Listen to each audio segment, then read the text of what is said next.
Secretary of State John Kerry, speaking in Bangladesh earlier this week, said we'd be better off if the media stopped talking about terrorism altogether. Take a listen. If you decide one day you're going to be a terrorist and you're willing to kill yourself, you can go out and kill some people. You can make some noise. Perhaps the media would do us all a service if they didn't cover it quite as much. People wouldn't know what's going on. Is this the State Department's bold new tactic to end violent terror attacks around the world? Tell the media just stop reporting on them like they didn't even happen? Just yesterday, the official ISIS spokesman was reportedly killed in Syria, marking the highest profile killing of an ISIS member to date, a major triumph for the U.S.-led coalition. Would the administration prefer that the media just not even mention that? Just stop covering America's victories as well? Joining me right now, Proactive Communications President Mark Serrano, along with radio talk show host Leslie Marshall. Good to see both you guys. Look, you know, Mark, unfortunately, people care about terror attacks. People are scared by terror attacks. People want to know about terror attacks. Do you think the journalist community should say, no, we're not going to report this. We're going to back off because maybe it's helping to create more terror attacks? Of course not, Trish. Look, Obama, Clinton, and Kerry are the three blind mice of American foreign policy. They have blindly blundered their ISIS strategy so that now the jihad has gone global.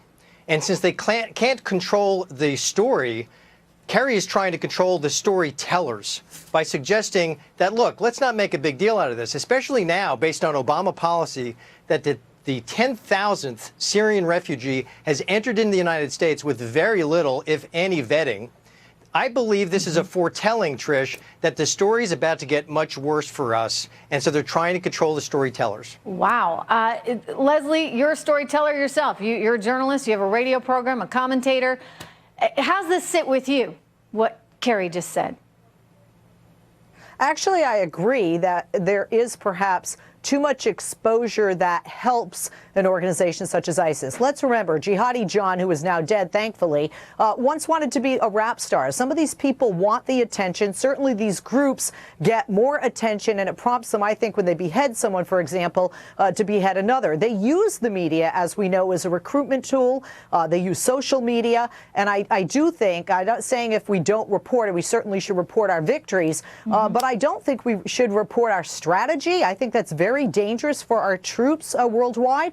And I definitely don't think we should give the attention to these groups that they want, because I do think it assists with the recruiting. Is a fair point. I mean, you don't want to tell these terrorists exactly what you're doing. It seems as though we do telegraph that in a very big way. We're so fearful of collateral damage. We want to make sure everybody has enough of a chance to get out of an area before we actually strike it. So there's an over emphasis on communication on that front. But, you know, Leslie, I don't know how you can not report when there's a terror attack, if there's a bombing that goes off, if people are killed in Brussels, if people are killed just sitting on a cafe in Paris, or if they're mowed down by a terrorist with a truck. Yeah, I get it. You know, these guys want the attention, but the reality is the world also deserves to know the atrocities that are happening. Do they not, Mark?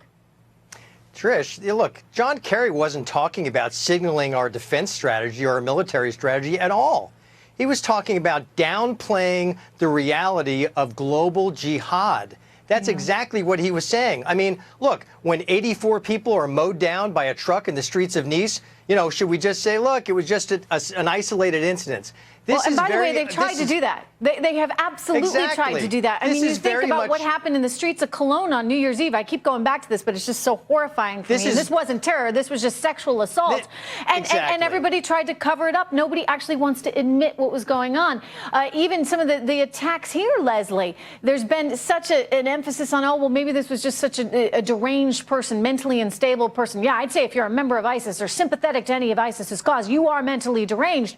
But why are we trying to blame that instead of actually looking at what's happening in the world, Leslie? Well, I would agree with you somewhat there, Trish.